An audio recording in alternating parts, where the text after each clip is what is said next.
मनुष्य दुख में है और सुख की केवल कल्पना करता है।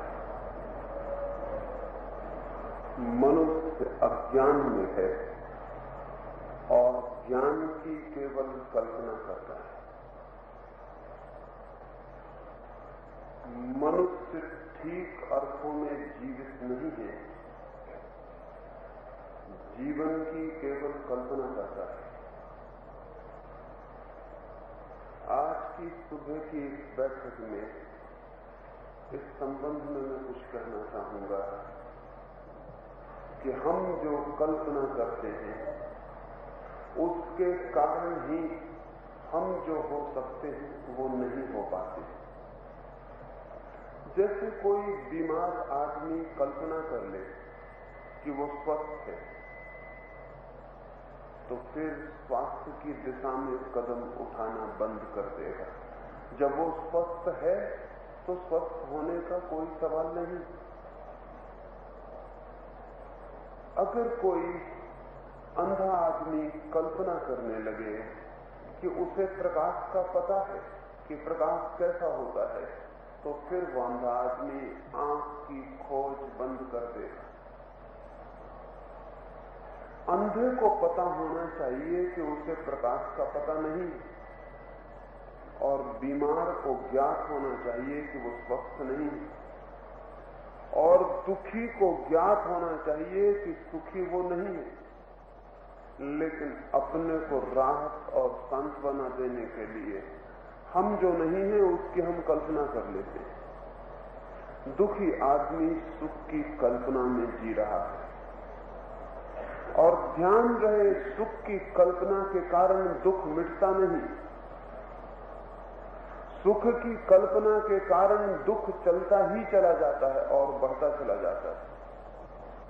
यदि दुख को मिटाना हो तो सुख की कल्पना छोड़ देनी पड़ेगी और दुख को ही जानना पड़ेगा। जो दुख को जानता है उसका दुख मिट जाता है। जो सुख को मानता है उसका दुख छिप जाता है, मिटता नहीं, भीतर चलता चला जाता है। अगर अज्ञान को मिटाना है तो ज्ञान की कल्पना नहीं करनी, अज्ञान को ही जानना है। अज्ञान को जो जानता है वो ज्ञान को उपलब्ध हो जाता है। लेकिन जो ज्ञान को, झूठे ज्ञान को, कल्पित ज्ञान को पकड़ लेता है, उसका अज्ञान छिप जाता है, अज्ञान मिलता नहीं, और ज्ञान उसे मिलता नहीं, क्योंकि कल्पित ज्ञान का कोई भी अर्थ नहीं। इसे 2-3 कोणों से समझना अच्छा होगा। जैसे मैं पूछना चाहता हूं, क्या हम सुखी हैं? क्या हमने कभी भी सुख जाना है? अगर कोई बहुत निष्पक्ष होकर अपने जीवन पर लौट कर देखेगा तो पाएगा सुख तो कभी नहीं जाना, दुख ही जाना है।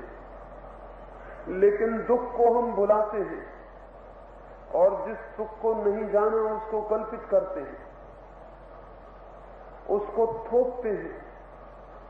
हाँ, एक आशा है मन में कि कभी जानेंगे, और आशा उसी की होती है जिसे न जाना हो। सुख को जाना नहीं है, इसलिए निरंतर सोचते हैं कल, आने वाले कल, भविष्य में सुख मिलेगा। जो और भी ज्यादा काल्पनिक है वो सोचते हैं अगले जन्म में। जो और भी ज्यादा काल्पनिक है वो सोचते हैं किसी स्वर्ग में, किसी मोक्ष में सुख मिलेगा। अगर आदमी ने सुख जाना होता तो स्वर्ग की कल्पना कभी न की गई होती। स्वर्ग की कल्पना उन लोगों ने की है जिन्होंने सुख कभी भी नहीं जाना। जो नहीं जाना है उसको स्वर्ग में निर्मित करने की आशा बांधे बैठे हुए। सुख हमने जाना है कभी? कोई ऐसा क्षण है जीवन का जब हम कह सके मैंने जाना सुख? और ध्यान रहे, बहुत जल्दी में ऐसा मत कह देना, क्योंकि जिसने एक बार सुख जान लिया वो दुख जानने में असमर्थ हो जाएगा। जिसने सुख जान लिया वो दुख जानने में असमर्थ हो जाता है। फिर वो दुख जानता ही नहीं, फिर वो दुख जान ही नहीं सकता, क्योंकि जो सुख जानता है उसे ये भी पता चल जाता है कि मैं सुख हूं।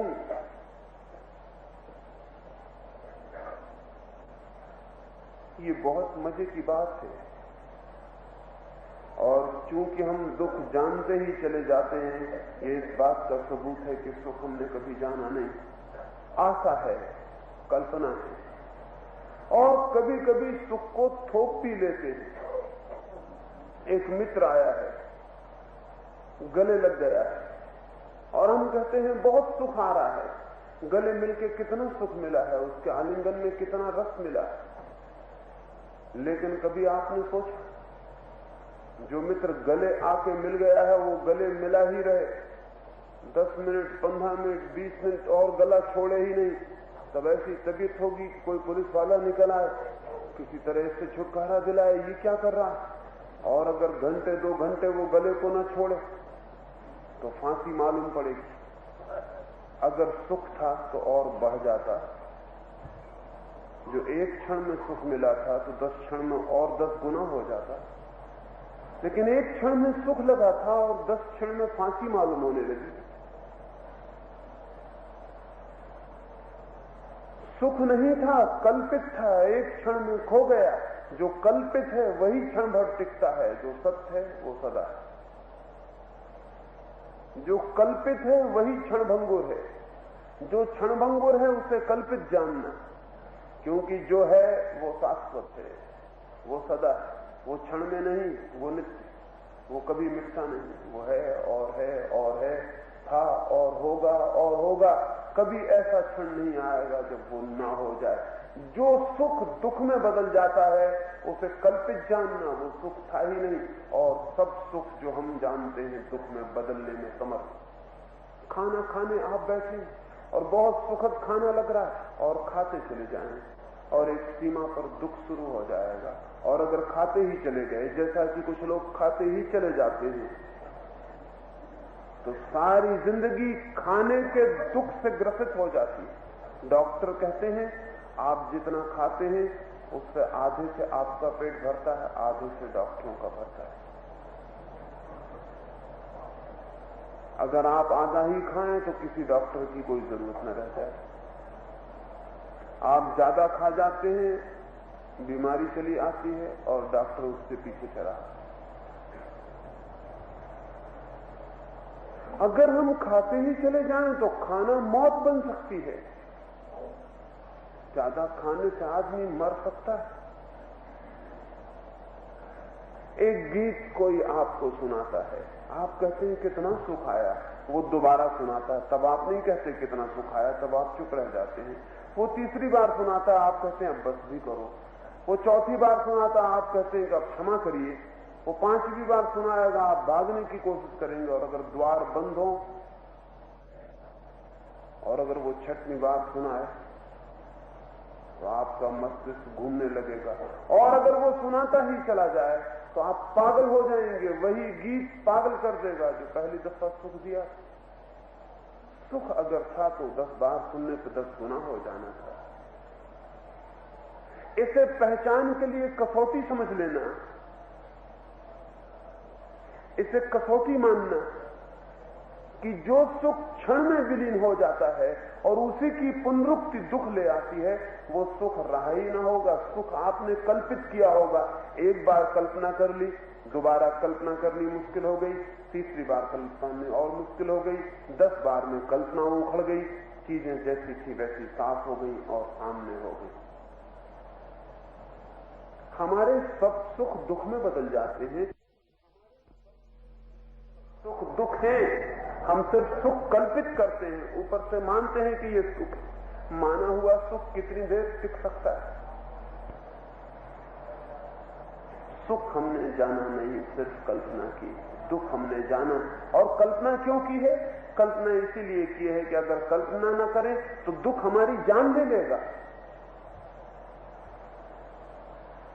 दुख हमारे प्राण ले लेगा। अगर हम कल्पना न करें तो दुख के साथ जिएंगे कैसे? इसलिए झूठे पर सुख के जाल बुनकर हम दुख को बिताने की कोशिश करते हैं, भुलाने की कोशिश करते हैं। हमारा सारा जीवन दुख को भुलाने की एक लंबी कोशिश है और कुछ भी नहीं। लंबी कोशिश है दुख को भुलाने की। नीत्शे बहुत हंसता था। अब किसी ने नीत्शे को कहा कि तुम कितना हंसते हो, कितने सुखी हो। नीत्शे ने कहा, ये मत पूछो, ये मत कहो, मेरे हंसने का कारण बिल्कुल दूसरा है। कि मित्रों ने कहा, और क्या कारण हो सकता है सिवाय इसके कि तुम आनंदित हो। उसने कहा, छोड़ो ये बात, आनंद को छोड़कर और ही कोई कारण है, आनंद तो बिल्कुल कारण नहीं है। मित्रों ने कहा, क्या कारण है? नीत्शे ने कहा, इसलिए हंसता हूं ताकि रोने ना लगूं। अगर नहीं हंसूंगा तो रोना शुरू हो जाएगा। रोना भीतर चल रहा है। हंसने में बुला रखता हूं अपने को ताकि रोना रुका रहे। इसलिए दुनिया जितनी ज्यादा सुख की खोज में तल्लीन दिखाई पड़ती है, जानना कि दुनिया उतनी दुखी हो गई है। 24 घंटे सुख चाहिए, क्योंकि 24 घंटे दुख है। इसलिए हम मनोरंजन के नए नए साधन ईजाद करते चले जाते हैं। मनोरंजन के साधनों की ईजाद दुखी दुनिया का सबूत है। जो आदमी दुखी नहीं है वो मनोरंजन की खोज में कभी नहीं जाता। सिनेमा गृहों में जो लोग बैठे हैं वे अगर सुखी होते तो अपने घरों में होते। वे दुखी हैं इसलिए सिनेमा गृहों में। शराब घरों में जो लोग बैठे हैं अगर वे सुखी होते तो घरों में होते। शराब गृहों में बैठे हैं क्योंकि दुखी हैं। वैश्याओं के नृत्य जो देख रहे हैं अगर वे सुखी होते तो आंख बंद करके सुख में लीन होते। वे उन नृत्यों में बैठे हैं, वे दुखी हैं, वे दुख को भूलने की कोशिश कर रहे हैं। सब तरफ दुख को भुलाने की कोशिश चल रही। और ये मत सोचना कि सिनेमा में बैठा हुआ आदमी दुख भुला रहा है, शराब पीने वाला दुख भुला रहा है, वेश्या के दरवाजे पर बैठा हुआ आदमी दुख भुला रहा है। नहीं, मंदिर में बैठ के जो भजन कीर्तन कर रहा है वो भी दुख भुला रहा है। इसमें कोई फर्क नहीं।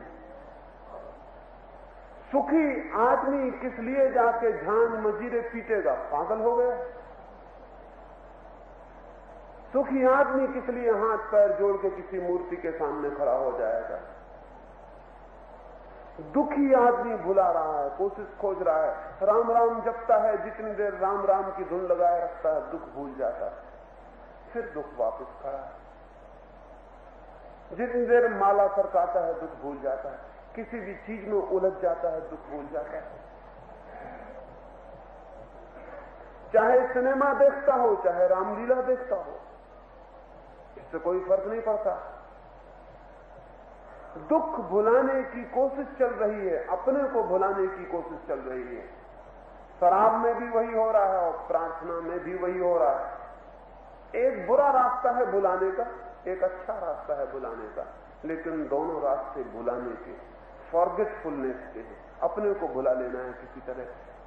जो आदमी दुखी है वो भुलाना चाहता है। कोई ताश खेल के भुला रहा है, कोई शतरंज खेल के भुला रहा है, कोई गीता ही पढ़ रहा है। क्या कर रहे हैं आप? सुखी होने का हमें कोई पता नहीं। हम दुखी हैं, हम किसी तरह इस दुख से बचना चाहते हैं, भूल जाना चाहते हैं, किसी तरह भूल जाना चाहते हैं। चाहे वेद के युग से उठा के देखें, वेद के युग में सोमरस पिया जा रहा है। वो सोमरस यानी शराब, लेकिन ऋषि मुनि शराब पिए तो उसका नाम सोमरस, साधारण आदमी सोमरस पिए तो उसका नाम शराब। वेद से लेकर अभी खेत आज के आधुनिक अमेरिका तक, सोमरस से लेकर मेस्कलिन और लीसर्जिक एसिड तक, आज सारी अमेरिका में लीसर्जिक एसिड और मेस्कलिन और मैरिजुआना सब पिया जा रहा है। और अमेरिका के बड़े से बड़े विचारक एल्डोस हक्सले जैसे लोग ये कहते हैं कि दुख इतना है कि भुलाने का कोई उपाय चाहिए। हम दुख भुलाना चाहते हैं।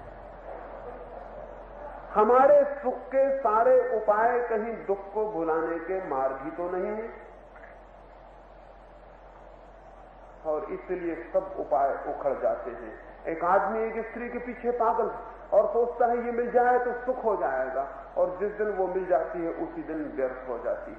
प्रेयसियों के चेहरे तो लोग देखते हैं, पत्नियों के चेहरे किसी ने देखे? जिसको घर ले आए वो व्यर्थ हो जाती है। वो जो कल्पना थी एक क्षण को टूट गई है, घर पत्नी आ गई, अब वो भूल गई। पड़ोस के लोग उसको देख सकते हैं और उसमें सुख पा सकते हैं, लेकिन पति को अब कोई सुख नहीं मिलता मालूम होता। बायरन ने शादी की, अद्भुत आदमी था। जब तक शादी नहीं हुई थी तो पागल था कि अगर इस स्त्री से शादी न हो सकी तो जीवन व्यर्थ हो जाएगा। फिर उससे शादी करके चर्च से नीचे उतर रहा है, सीढ़ियों पर उसका हाथ में लिए हुए है, पीछे अभी चर्च की घंटियां बज रही हैं और मेहमान विदा हो रहे हैं। शादी हुई है, अभी जो मोमबत्तियां जलाई थी शादी के लिए वो जल रही हैं, वो बुझी नहीं है। बायरन अपनी पत्नी का हाथ पकड़ के उतर के बग्गी में बैठने को है और तभी सड़क पर एक दूसरी स्त्री दिखाई पड़ती है। बायरन बहुत ईमानदार आदमी होगा, उसने बग्गी में बैठ के अपनी पत्नी को कहा, कैसा आश्चर्य, कल तक मैं सोचता था तू मिल जाएगी तो मुझे सब मिल जाएगा, और अभी जब हम सीढ़ियां उतर रहे थे वो सामने से जो स्त्री जा रही थी मैं उसके पीछे हो लिया, तू मुझे भूल गई। और मेरे मन में हुआ काश ये स्त्री मुझे मिल जाए। तू तो भूल ही गई क्योंकि तू मेरी मुट्ठी में आ गई और बेकार हो गई। अब तू मेरी है और बेकार है। सारा आकर्षण दूर का है, सारा आकर्षण उसका है जो नहीं मिला, जो मिल गया वो व्यर्थ हो जाता है। क्यों? क्योंकि जो नहीं मिला उसमें सुख की कल्पना जारी रह सकती है, लेकिन जो मिल जाता है उसमें सुख की कल्पना टूट जाती है, क्योंकि वो मिल गया, क्षण भर की झलक आई और खो गई, वो जो कल्पना थी वो गई और नष्ट हो गई। किसी एक कवि ने तो ये कहा है कि धन्य है वे प्रेमी जिन्हें उनकी प्रेमिकाएं कभी नहीं मिलती, क्योंकि वे जीवन भर कम से कम सुख की कल्पना तो कर सकते हैं। और अभागे हैं वे प्रेमी जिनको उनकी प्रेमिकाएं मिल जाती, क्योंकि मिल जाने के बाद पता चलता है ये तो नरक अपने हाथ से मोल ले लिया।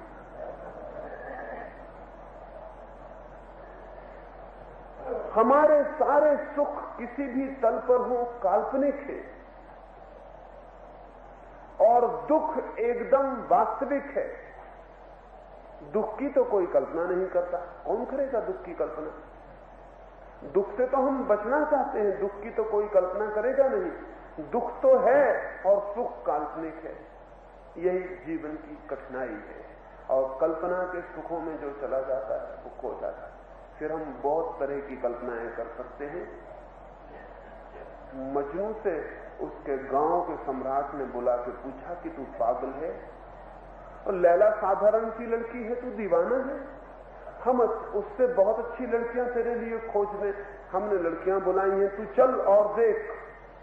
तू पागल हो गया? उसका बाप नहीं है राजी, छोड़, लैला में कुछ भी नहीं है, साधारण सी सांवली सी लड़की। आपको भी शायद ख्याल होगा कि लैला सुंदर रही होगी तो आप गलती में। लैला अति साधारण, जिसको होमली कहते हैं, घरेलू लड़की थी। लेकिन मजनू ने क्या कहा कि नहीं नहीं, आप जानते नहीं, लैला के सौंदर्य को मैं ही जानता हूं। सम्राट ने कहा तेरा मतलब हम अंधे हैं? मजनू ने कहा नहीं, आप अंधे नहीं, मैं अंधा हूं, लेकिन जो मुझे दिखाई पड़ता है वो मुझे ही दिखाई पड़ता है और किसी को दिखाई नहीं पड़ सकता। मुझे तो लैला में ही सब दिखाई पड़ता और कहीं नहीं दिखाई पड़ता। अब किसी को दिखाई नहीं पड़ता, मजनू को दिखाई पड़ता, इसलिए तो प्रेमी जो है वो पागल मालूम पड़ते। खुद को छोड़ के सारा गांव उन्हें पागल कहेगा कि आदमी पागल, उसको खुद मालूम नहीं पड़ेगा। उसने तो कल्पना का जाल इतना बुन लिया है कि जो आपको दिखाई पड़ रहा है वो उसे थोड़ी दिखाई पड़ रहा है, उसे तो कुछ और ही दिखाई पड़ रहा है। प्रेसी में जो दिखता है वो प्रेमी की कल्पना का प्रोजेक्शन है, प्रेसी में वो होता ही नहीं।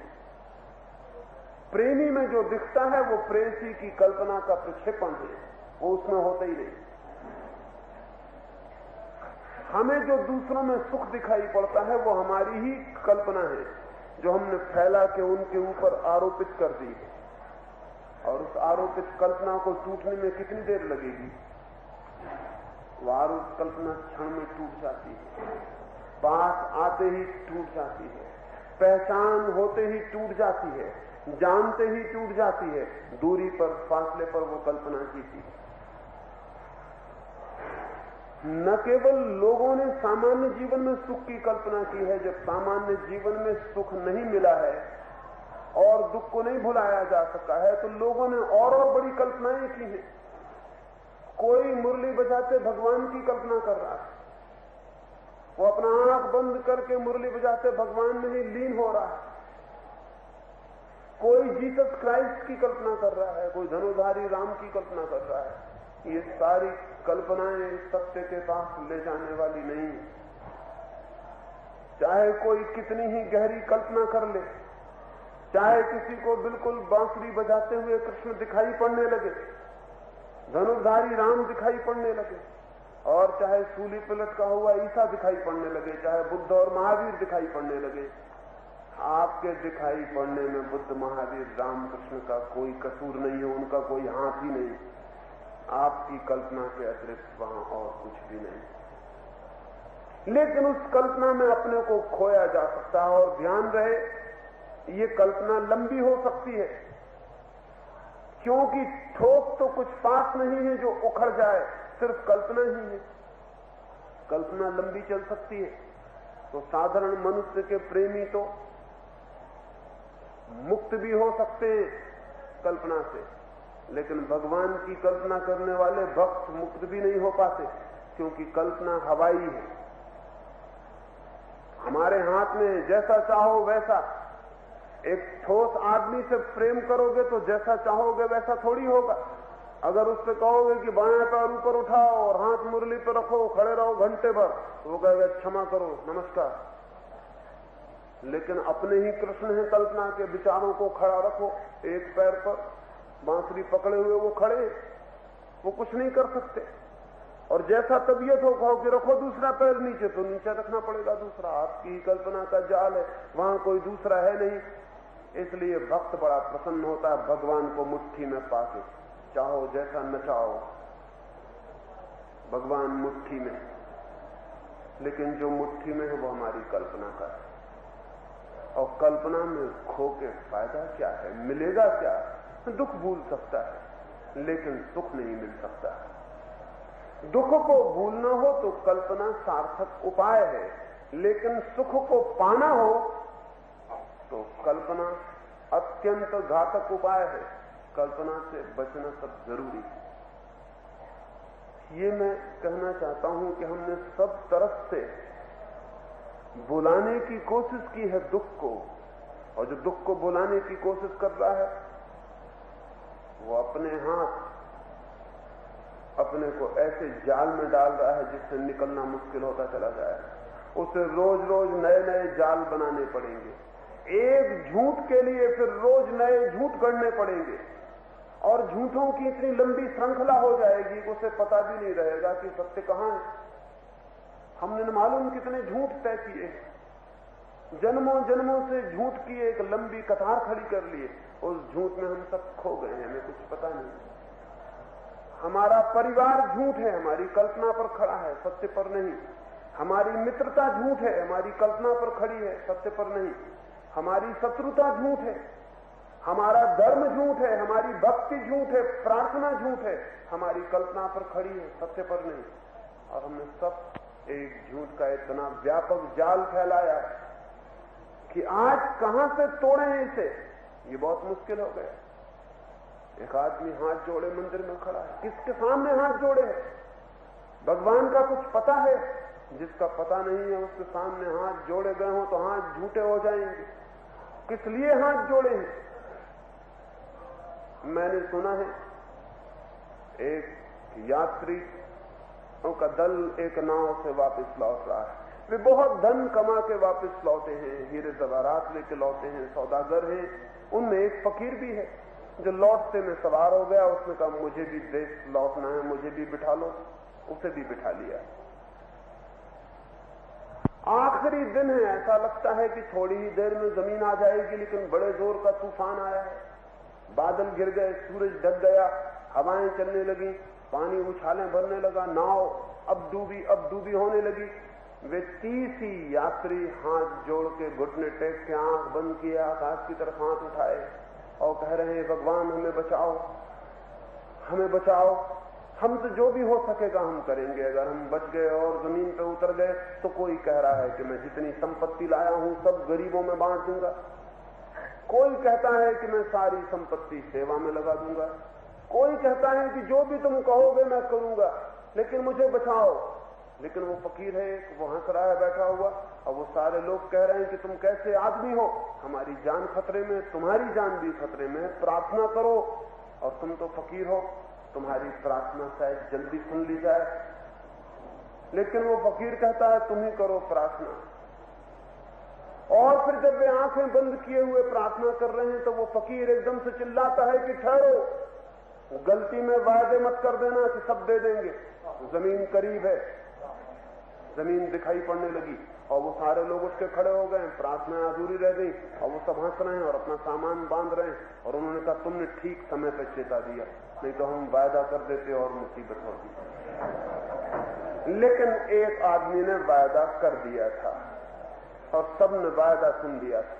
वो गांव का सबसे बड़ा धनपति था और उसने ये कह दिया था कि मैं अपना मकान बेचकर जितना पैसा होगा वो गरीबों को बांट दूंगा। सबने कहा तुम मुसीबत में पड़ गए। वो आदमी चिंतित दिखाई पड़ा, लेकिन उस फकीर ने कहा लोगों से कि घबराओ मत, वो इतना होशियार है कि भगवान को भी धोखा दे देगा। और यही हुआ। 15 दिन बाद गांव के लोगों ने देखा कि डुंडी पीटी जा रही।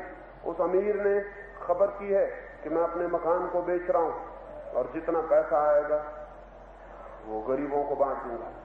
सारा गांव आया क्योंकि उससे बढ़िया मकान नहीं था, लाखों की कीमत थी उसकी। जब सारे लोग आ गए तो उसने दरवाजे के बाहर वो आया, उसने एक छोटी सी बिल्ली दरवाजे के बाहर बांधी हुई थी। लोग पूछने लगे बिल्ली किस लिए बांधी? उसने कहा दोनों मुझे बेचने हैं, बिल्ली भी और मकान भी। मकान का दाम है 1 रुपया और बिल्ली का 1 लाख रुपया, दोनों इकट्ठा ही बेचूंगा, जिसको भी लेना हो ले ले। फकीर भीड़ में था, उसने कहा समझ गए। वो बेच दिया। मकान तो 2 लाख का था। लोगों ने कहा हमें क्या मतलब, 1 लाख 1 में लेते हैं, 1 रुपए की बिल्ली भी थी, कोई हर्जा नहीं है। किसी ने मकान खरीद लिया, 1 रुपए में मकान बेचा, लाख में बिल्ली बेची, लाख रुपए खींचे में रखे, 1 रुपया गरीबों में बांट दिया। कहा था उसने कि मकान बेच के गरीबों में बांट दूंगा।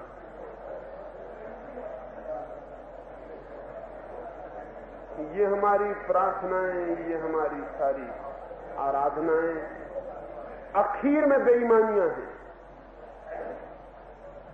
और ईश्वर को भी धोखा देने में हम पीछे नहीं।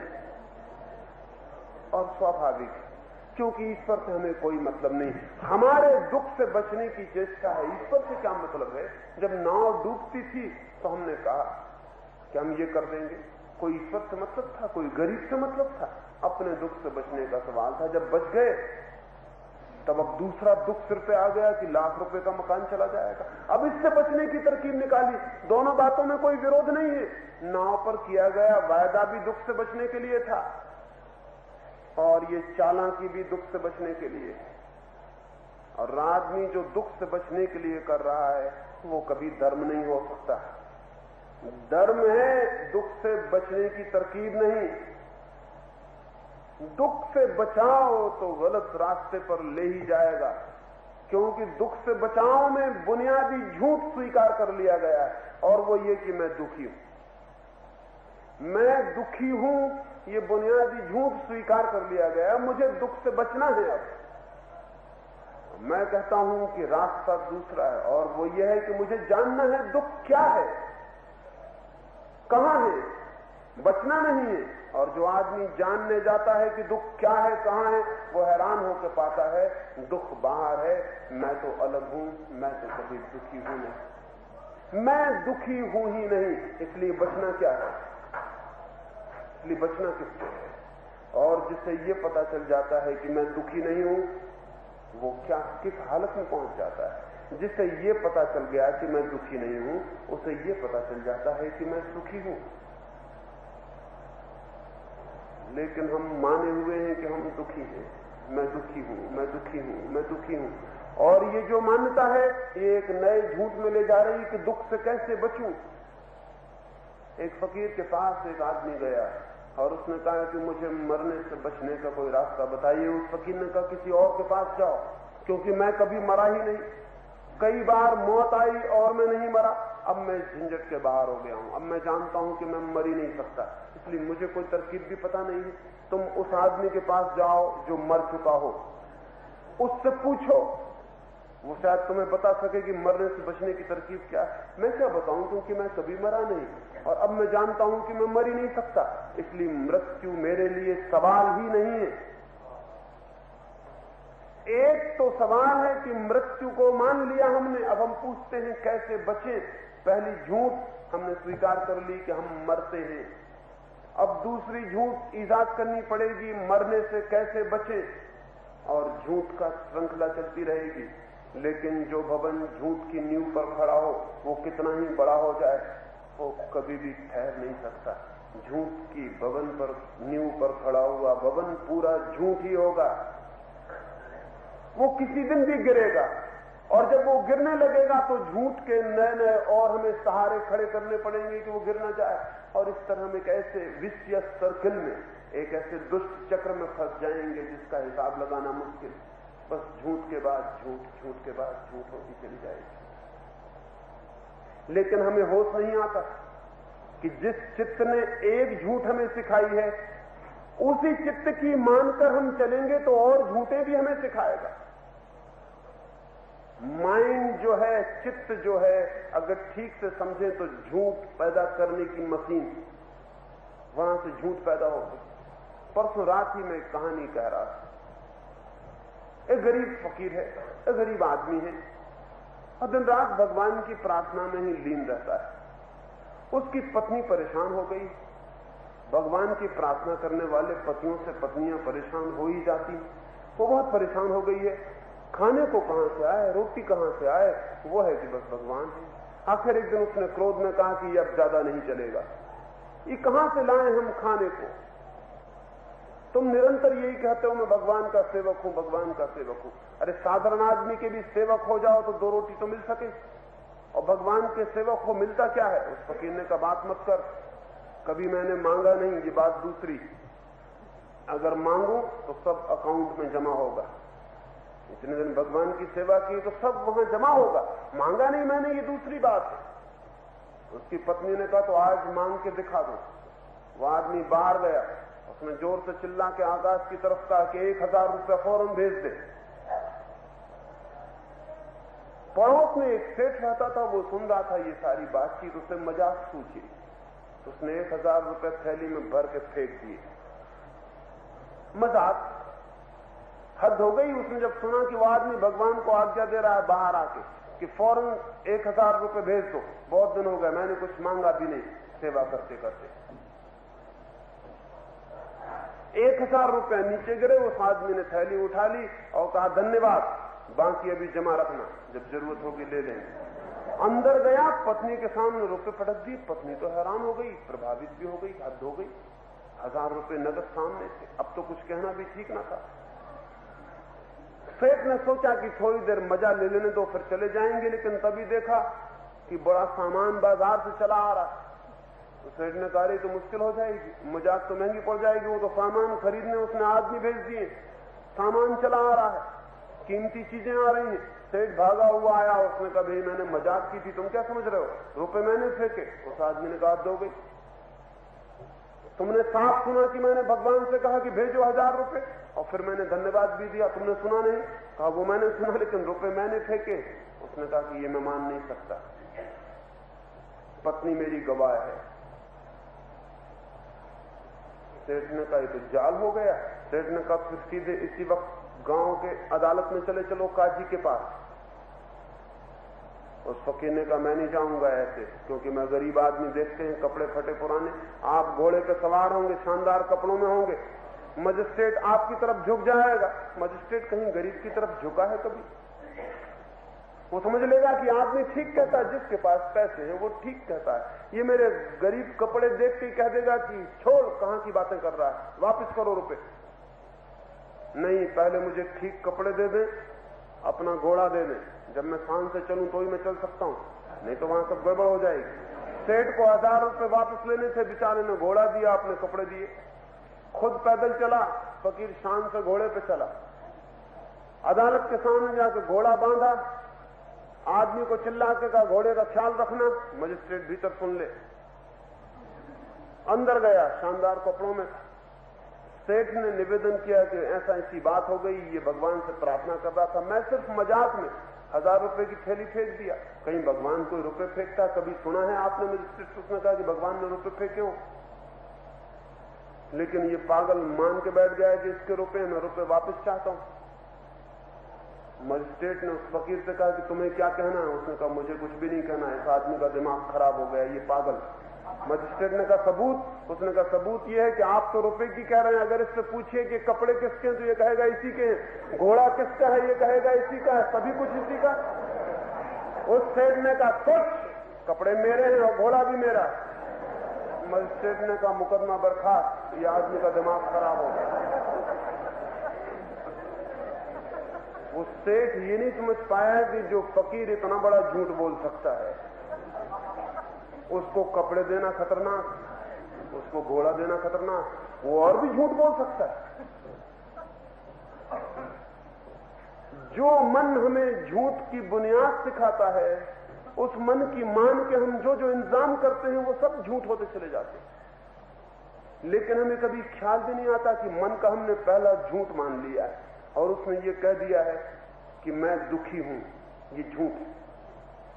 कोई मनुष्य, कोई आत्मा कभी भी दुखी नहीं है। दुख आसपास घिरता है और मन कह देता है मैं दुखी हूं। ये मैं दुखी हूं की जो आइडेंटिटी है, ये जो तादात्म्य है, ये बुनियादी झूठ। इस झूठ को मान के फिर हमें दूसरे झूठों में उतरना पड़ता है कि दुख को कैसे भुलाएं।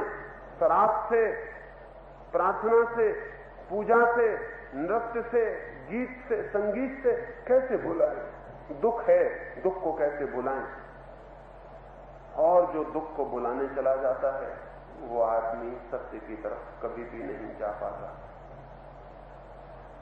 फिर क्या रास्ता है? इस सुबह की बैठक में आपसे मैं कहना चाहता हूं, दुख को भुलाएं मत।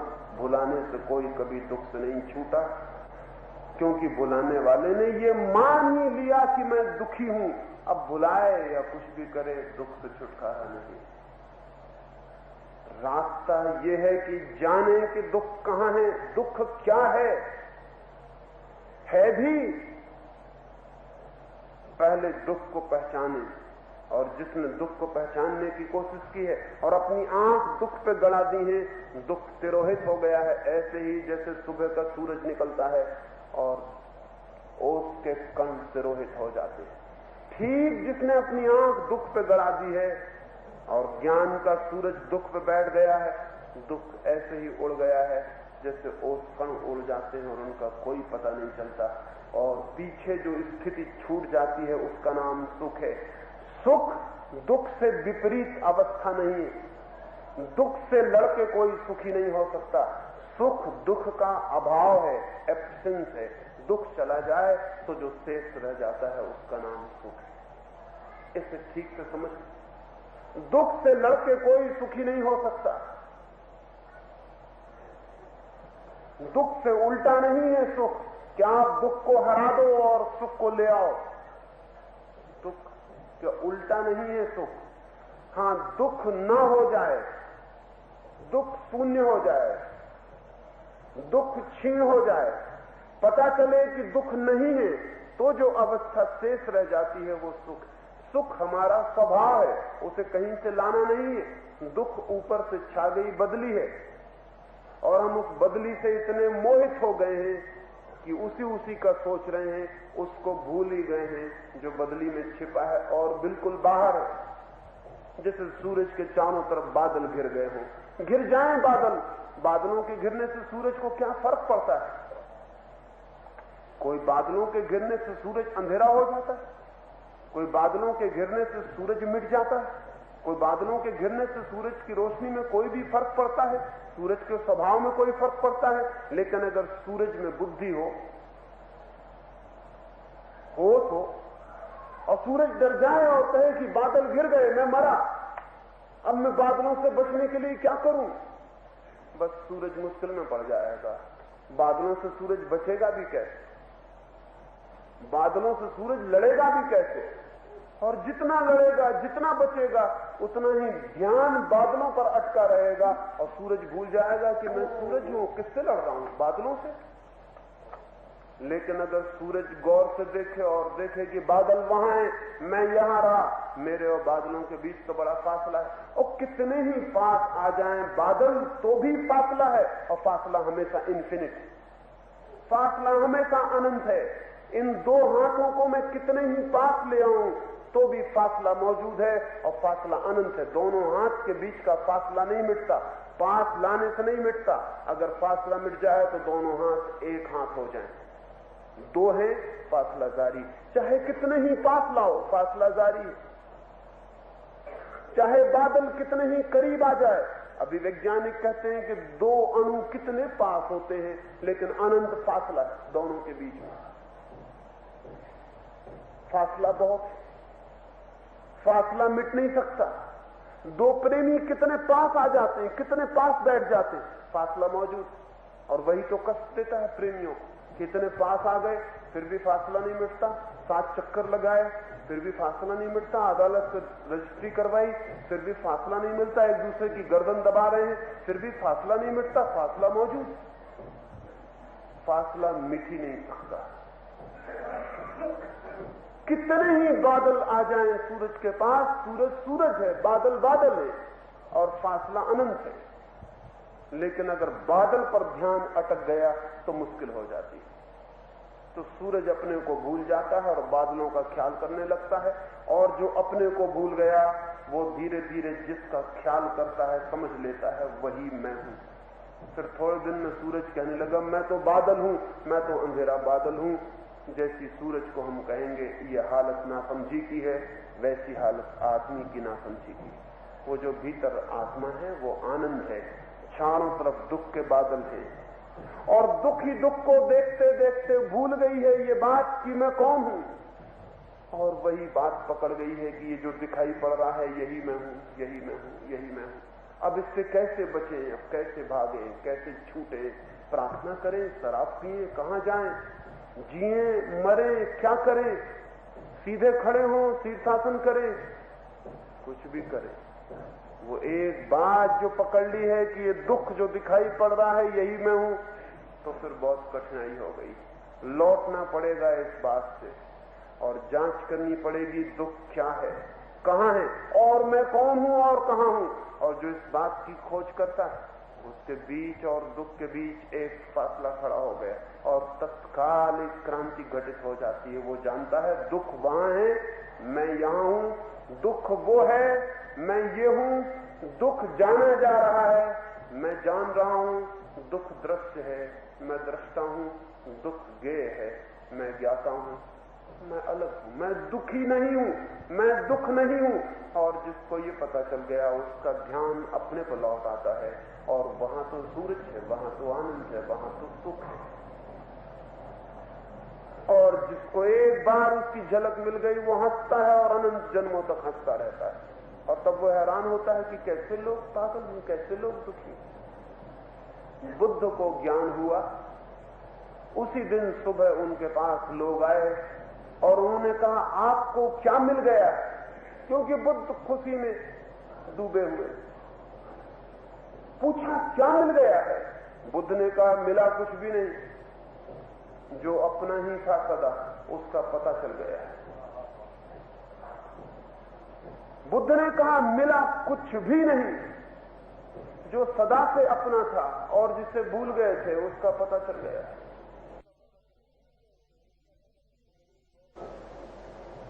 हाँ, खोया जरूर बहुत कुछ, दुख खोया, पीड़ा खोई, पलायन खोया, खोया बहुत कुछ, मिला कुछ भी नहीं। मिला तो वही जो था ही, जो अपना ही था, मिला ही था, चाहे पता चलता और चाहे पता न चलता, वही मिल गया। खोया बहुत कुछ जो अपना नहीं था और मान लिया था अपना, जो मैं नहीं था और जान लिया था कि मैं हूं, वो सब खोया।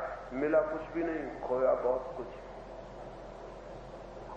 जो भी जागेगा भीतर वो पाएगा मिलने को क्या है, जो मिलने को है वो मिला ही हुआ है। खोने को बहुत कुछ है। वो जो हमने पकड़ा है, जो हमने सोचा, और हमने क्या क्या पकड़ा है, हम क्या क्या पकड़ सकते हैं। आदमी की क्षमता बहुत अद्भुत है, आदमी का पागलपन बहुत गहरा है, आदमी की ऑटो हिप्नोसिस, आत्म सम्मोहित होने की क्षमता अनंत है। हम अपने ही दुख से सम्मोहित हो गए हैं, हम किसी भी चीज से सम्मोहित हो जा सकते हैं। मैं कुछ घटनाएं सुनाऊं, फिर अपनी बात पूरी करूं, उससे ख्याल आ सके। जब हिंदुस्तान में नेहरू जिंदा थे तो 10-50 आदमी थे हिंदुस्तान में जिनको ये ख्याल था, वो भी पंडित जवाहरलाल नेहरू। एक आदमी मेरे गांव में ही थे, उनको ये ख्याल पैदा हो गया था, वो पंडित जवाहरलाल नेहरू। वो दस्तखत भी नेहरू के करते थे और सर्किट हाउस वगैरह में तार करके सर्किट हाउस वगैरह भी रुकवा देते थे और पहुंच जाते थे। और जब उनको लोग देखते थे तो लोग हैरान होते थे कि आप कौन है? वो तो पंडित नेहरू थे। फिर उनको पागल खाने में रखना पड़ा, बहुत से पंडित नेहरूओं को पागल खाने में रखना पड़ा। एक बार एक पागल खाने में ऐसे ही एक पागल पंडित नेहरू से पंडित नेहरू का मिलना हो गया। पंडित नेहरू गए थे उस पागल खाने को देखने।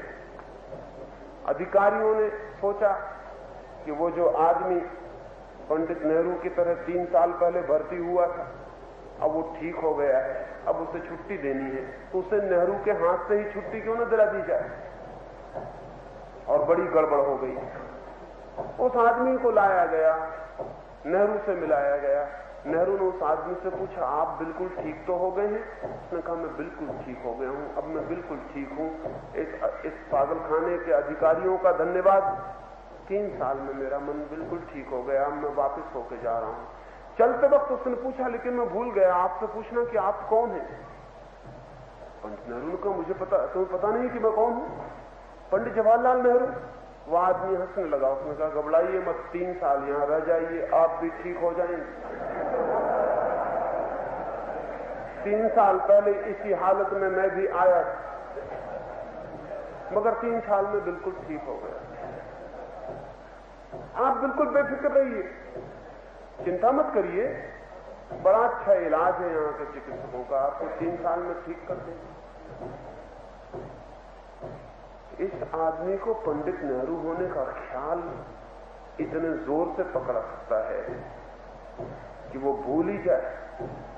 अमेरिका में तो ऐसी घटना घटी कुछ वर्षों पहले, अब्राहम लिंकन की शताब्दी मनाई गई, तो एक आदमी खोजा गया, अब्राहम लिंकन का चेहरा जिसका मिलता हो। एक नाटक किया गया, सारे मुल्क के बड़े बड़े नगरों में वो नाटक हुआ और उस आदमी को लिंकन बनाया गया। उसने 1 साल तक गांव-गांव में घूम के लिंकन का पाठ किया। उसका चेहरा मिलता जुलता था और 1 साल निरंतर अभ्यास करने से वो आदमी पागल हो गया और भूल गया कि मैं कौन हूं। और वो आदमी कहने लगा कि मैं तो अब्राहम लिंकन हूं। पहले तो लोग समझे मजाक करता है, लेकिन जब वो आखिरी रात विदा हो रहा था नाटक से और नाटक मंडली टूट रही थी, तब उसने वो कपड़े उतारने से इंकार कर दिया जो उसने नाटक में पहने थे। मंडली ने कहा, ये कपड़े तो वापस करने पड़ेंगे। उस आदमी ने कहा, ये कपड़े तो मेरे हैं, मैं अब्राहम लिंकन हूं। लोगों ने फिर भी समझा कि वो मजाक कर रहा है, लेकिन वो मजाक नहीं कर रहा था, वो आदमी पागल हो गया। वो उन्हीं कपड़ों को पहने घर चला गया। घर के लोगों ने भी समझाया कि ये कपड़े पहन के नाटक तो ठीक है, लेकिन अगर सड़कों पर निकले तो लोग पागल समझेंगे। उसने कहा, पागल का सवाल क्या, मैं अब्राहम लिंकन हूं। पहले घर के लोग भी मजाक समझे, लेकिन जब ये रोज चला तो पता चला वो आदमी तो पागल हो गया। वो आम बात भी करता था तो लिंकन के लहजे में करता था। अगर लिंकन अटकता था तो वो आदमी भी बोलने में अटकने लगा। अगर लिंकन जिस भांति चलता था वैसे वो चलता था। वही डायलॉग जो उसने नाटक में सीख लिए थे, मजबूत हो गए थे, वो वही बोलता था। आखिर चिकित्सकों से पूछा, चिकित्सकों ने कहा, बड़ा मुश्किल है, क्या इतना गहरे तक इसको ये ख्याल हो गया कि मैं अब्राहम लिंकन हूं। 1 साल तक लिंकन होने का ही बादल उसके चारों तरफ घूमता रहा, सुबह सांझ रात, और लिंकन होने में मजा भी बहुत आया, खूब आदर मिला। कोई आदमी रामचंद्र जी बन जाए उदयपुर में, फिर देखो उदयपुर के पागल उसके पैर पड़ रहे हैं, फूल चढ़ा रहे हैं, उनके ही चरण का अमृत पिया जा रहा है। उस आदमी का दिमाग खराब हो ही जाए कि क्या फायदा साधारण आदमी होने में, रामचंद्र जी क्यों ना हो जाओ। वो आदमी हो गया। चिकित्सकों के पास ले गए। अमेरिका में उन्होंने एक मशीन बनाई हुई है, लाई डिटेक्टर। उसको अदालत में उपयोग करते हैं झूठ पकड़ने के लिए। छोटी सी मशीन है, अदालत में आदमी आता है तो जिस कटघरे में उसे खड़ा करते हैं उसके नीचे मशीन लगी रहती है। वो ऊपर खड़ा होता है, उससे पूछते हैं तुम्हारी घड़ी में इतना इस वक्त कितना बजा है? वो अपनी घड़ी देख के कहता है कि इतना बजा है। झूठ क्यों बोलेगा? तो मशीन नीचे अंकित करती है उसकी हृदय की गति। फिर उस आदमी से पूछा जाता है कि 2 और 2 कितने होते हैं? तो वो कहता है 4 होते हैं। झूठ क्यों बोलेगा? मशीन अंकित करती है उसकी हृदय की गति।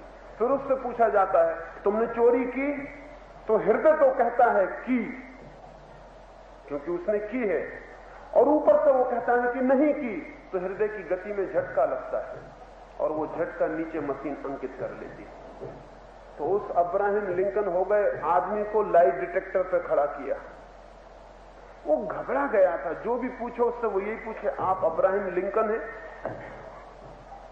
तो घबरा गया था। उसने अब आप तय किया था कि अब आप चाहे कोई कितने पूछे मैं कहूंगा कि मैं हुई नहीं।